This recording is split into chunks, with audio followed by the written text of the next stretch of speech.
Włączył mi się alarm w dozometrze. Siema, witajcie na następnej wyprawie. Ta brama za mną świadczy tylko o tym, że za nią znajduje się czerwona strefa w Fukushimie. Za chwilę udamy się do czerwonej strefy, gdzie jest składowisko pojazdów, prawdopodobnie napromieniowanych, ale to jest bardzo przypałowe miejsce, więc trzymajcie kciuki, aby się udało. Zaczynamy. W poprzednim odcinku odwiedziliśmy Futabę, czyli jedno z opuszczonych miast w Fukushimie, która do niedawna znajdowała się w czerwonej strefie. Dziś podjedziemy zaledwie niecałe 2 km od elektrowni atomowej Fukushima Daiichi, gdzie znajduje się składowisko samochodów zwożonych z całej strefy. Auta znajdują się w miejscu, gdzie nie przeprowadzono jeszcze pełnej dekontaminacji, czyli dawki promieniowania są wyższe niż w innych rejonach zony. Pamiętajcie, że jeżeli chcecie wesprzeć nasz projekt, sprawdźcie link do naszego Patronite w opisie filmu oraz miejcie na uwadze to, że ze względu na wysokie ryzyko dzisiejszej wyprawy, cała akcja została nagrana prawie że jednym ujęciem. Dobra, słuchajcie, temat jest taki, że samochody są w czerwonej strefie i tutaj nawet jest taki znak mówiący o tym, że jest zakaz zatrzymywania się, wysiadania z samochodów i tak dalej. A jak my to zrobimy? Zatrzymamy się, wysiądziemy, nagramy i po prostu zrobimy to sprawnie. Zatrzymaj się, nawet nie zjeżdżaj, co nie? Dobra, stój, stój! Pozdro!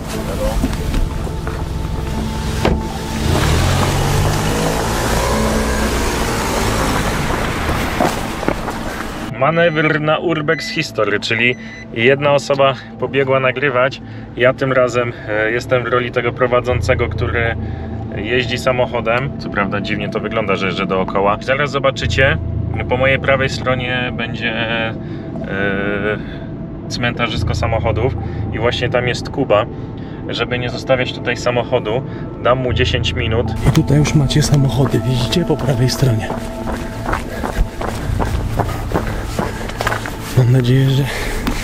Mam nadzieję, że tu nie ma żadnych kamer ani nic takiego. Ale to są samochody, które są zabierane z Fukushimy, z ulic. Hyundai, Honda, nie Honda. Tu mamy Toyotę i to jest ta Land Cruiser. To takie te maluszki Daihatsu widzę. Nissan. Ciekawe, czy to jest pozamykane. Zobaczcie, te samochody są pootwierane. Jeszcze w środku pachnie. Kierownica po prawej, oczywiście Japonia, tak? Dobra, ale odejdźmy sobie od tej głównej drogi. Ich tu jest bardzo dużo. Nawet są jakieś takie podnośniki. Widzicie? To jest taki dźwig mały.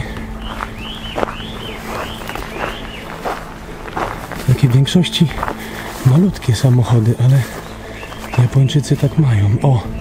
Tu są nawet pozaznaczane jakieś te numery. Numer 8. 4. Zobaczcie, jaka tutaj Honda stoi. S2000. I ona ma hak tutaj, czyli ją scholowali. Tak mi się wydaje, że ją wciągali. Ciekawe, czy to jest... One są wszystkie otwarte, patrzcie. Ale jajca. Na przycisk. Kontrola głośności.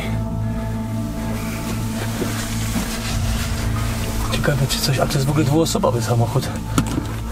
Zobaczcie, jeszcze są czyjeś dokumenty w środku. Tu jakieś papierosy. 6-biegowa manualna, co w Japonii jest rzadkością. Właśnie z tym zamykaniem muszę to robić bardzo po cichu, żeby nie było słychać tego, wiecie, puknięcia. Co tu mamy? Nie znam kompletnie tej marki. Tutaj jest numer 44. Jakaś firma Move. Coś mi się przykleiło do obiektywu. Pają w ogóle. Słuchajcie, jest 18:28. O tej godzinie Japończycy już tutaj nie pracują, także takiego miałem farta. Zobaczcie, hybrydy Toyoty. Ale jajca. Tam jest tylko główna droga. Prius.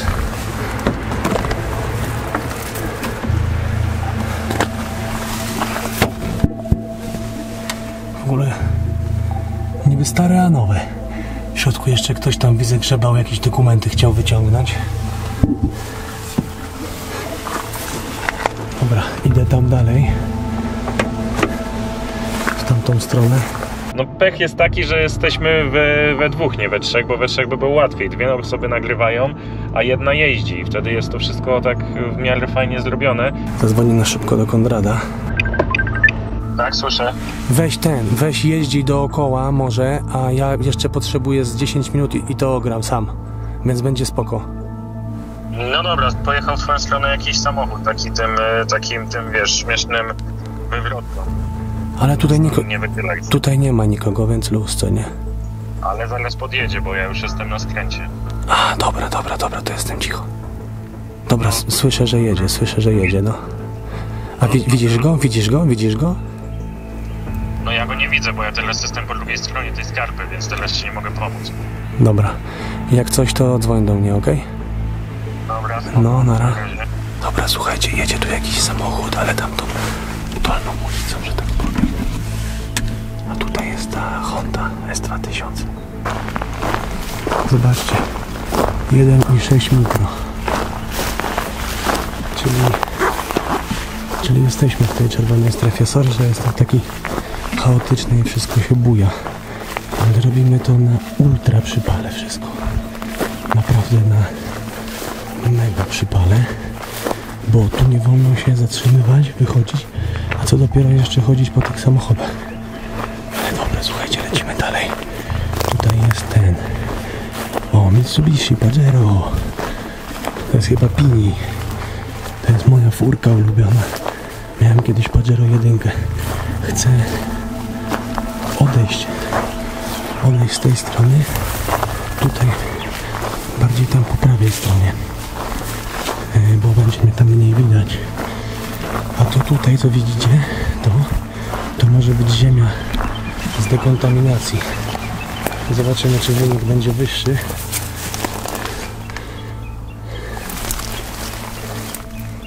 No licz, dawaj. Licz. Co jest?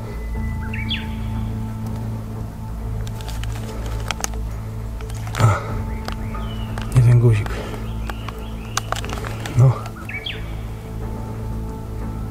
Jest wyłączony jakby co dźwięk.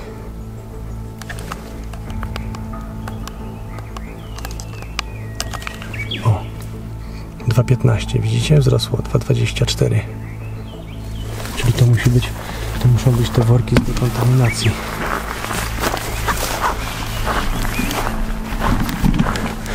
Ja wiem, że tu się bardzo trzęsie obraz i tak dalej, ale jestem sam.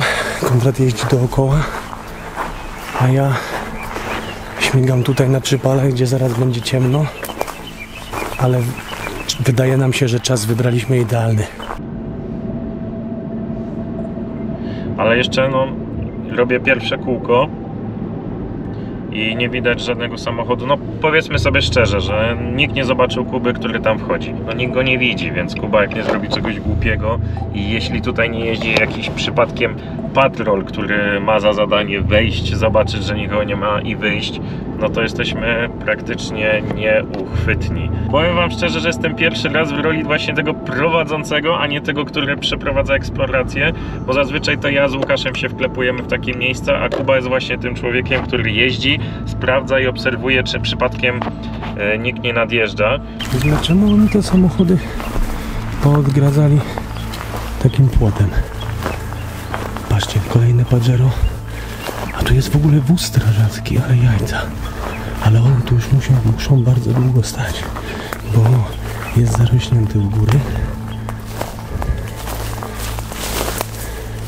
Tu jest jakiś wielki fort w ogóle. Ej, a może to są z tych amerykańskich z amerykańskiego tego. Co wtedy on jest zamknięty. Z tego amerykańskiego, co ta Impala stała. Dobra, zobaczmy jeszcze wóz strażacki.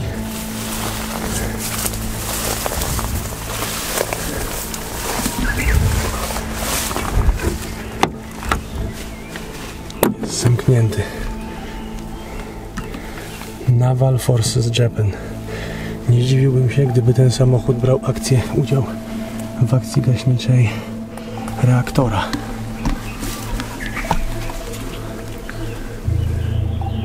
Zajrzyjmy przez szybę.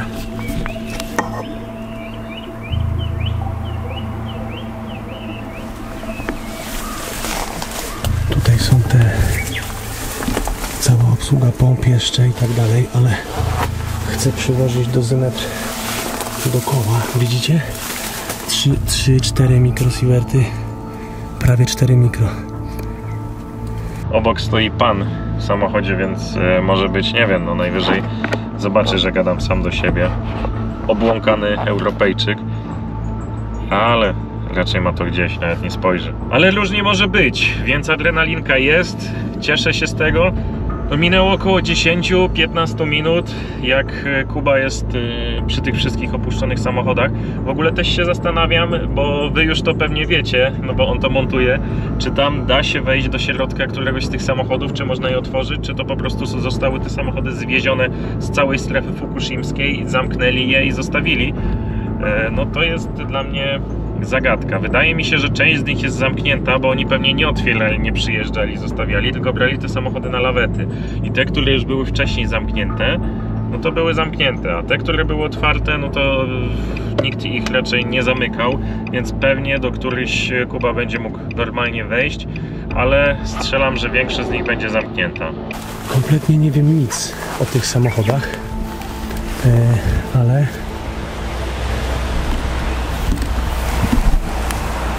jakby w znaczeniu takim, że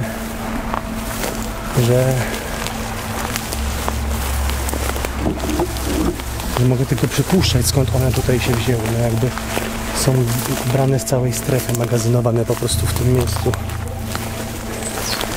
Ale czy na przykład ta straż pożarna brała udział w akcji gaśniczej reaktora, to nie wiem. Natomiast zobaczcie, tutaj jest Subaru w wersji STI.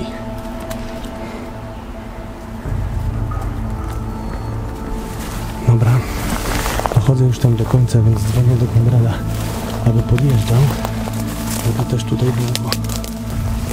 długo nie siedzieć. Tu mamy kolejnego Priusa. Dobra, dzwonimy. Tak, słucham? Kądziu? No? Jechać tak za 3 minuty, dasz radę? No tak, to nie wiem, od 3 do 5 minut podjadę, dobra? To zadzwoń do mnie, jak będziesz już wjeżdżał na tą ulicę, co tutaj prowadzi na górę, dobra? Ja będę z drugiej strony wjeżdżał tam kółko, w takim razie zrobię, bo teraz pełne kółko, więc za jakieś 3 minuty powinienem być u ciebie. Dobra, to zadzwoń, jak już będziesz dojeżdżał. Nara. No, elo.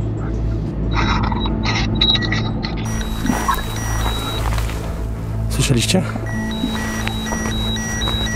Włączył mi się alarm w dozymetrze. Tutaj jest ponad 6 mikrosiewertów. Cicho. Wyłączmy alarm. Cicho. Ponad 6 mikro, ponad 5 mikro. Nie wiem, ile w sumie było. Zaraz zmierzymy. Wcześniej ustawiłem alarm, widzicie? 6 przy ziemi. Czyli te samochody musiały być z odległości bliżej reaktora. W ogóle my jesteśmy w odległości bardzo bliskiej od reaktora, bo 7 mikro. Bo tu jakbyśmy pojechali prosto, to już jest ten wjazd na reaktor, to nie? Czyli tutaj po prostu to wszystko jest napromieniowane dalej. Honda RS2, jakieś kolejne Subaru. To jest w ogóle chyba taksówka. To coś. jeszcze jestem ciekaw, bo to chyba jest też ziemia skażona. 4,26, 4,16. Tam nie będę podłaził bliżej. O, tu jest taki mały ten, chyba Jimmy. Nie, to Mitsubishi też jest. Dobra, tu jeszcze są takie samochody, które mają z tyłu tablicę i już je widziałem parę razy w strefie. Otwarty. Te są wszystkie z tej strony samochody są zamknięte tutaj. Tylko tam są otwarte. Ale dobra, zaraz będzie kontrakt. Więc już powoli zaczynam iść do... Dobra. No co jest? No ja już podjeżdżam. Dobra, to idę. Tak. No. Dobra, jest Konrad.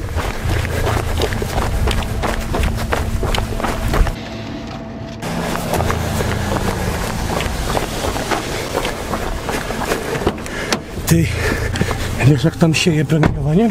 Tak? Tam było stary chyba już nie pamiętam, ale coś 6 czy 7 mikro, to nie?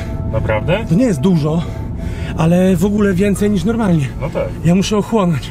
Jeźdź do jakiegoś Lawsona albo Family Martu, co nie? Zaraz się widzimy. Z tych emocji zapomnieliśmy później nagrać zakończenie tego odcinka, tak więc podsumuję go z lektora. To było nasze jedno z pierwszych, ale nie ostatnich, spotkań z czerwoną strefą, a tak naprawdę ze strefą, do której powrót jest trudny, bo tak określają ją Japończycy. Będąc z wami szczerym, dokładnie nie wiemy w jakim celu auta są składowane, ale znacznie podwyższony poziom promieniowania potwierdził nasze domysły. Prawdopodobnie podczas przeprowadzenia dekontaminacji samochody ściągane są ze strefy i magazynowane w takich miejscach. Możliwe, że zostaną odkażone i wrócą do właściciela pod warunkiem, że ktoś się po nie zgłosi, ewentualnie za jakiś czas trafią po prostu na złom, a takie miejsca już widzieliście w pierwszym odcinku. Żebyśmy mieli też jasność, zarejestrowane tam 7-8 mikrosievertów nie jest jakąś dawką śmiertelną, bo na przykład w czarnobylskiej strefie wyniki można było mnożyć przez 100. Jest to jednak poziom znacznie odbiegający od normy i prawdopodobnie utrzymuje się bardziej na powierzchni gleby niż karoserii samochodów. Dziękujemy wam, że byliście z nami i jeżeli wam się podobało, to kliknijcie w przycisk subskrypcji. Do zobaczenia na następnej wyprawie.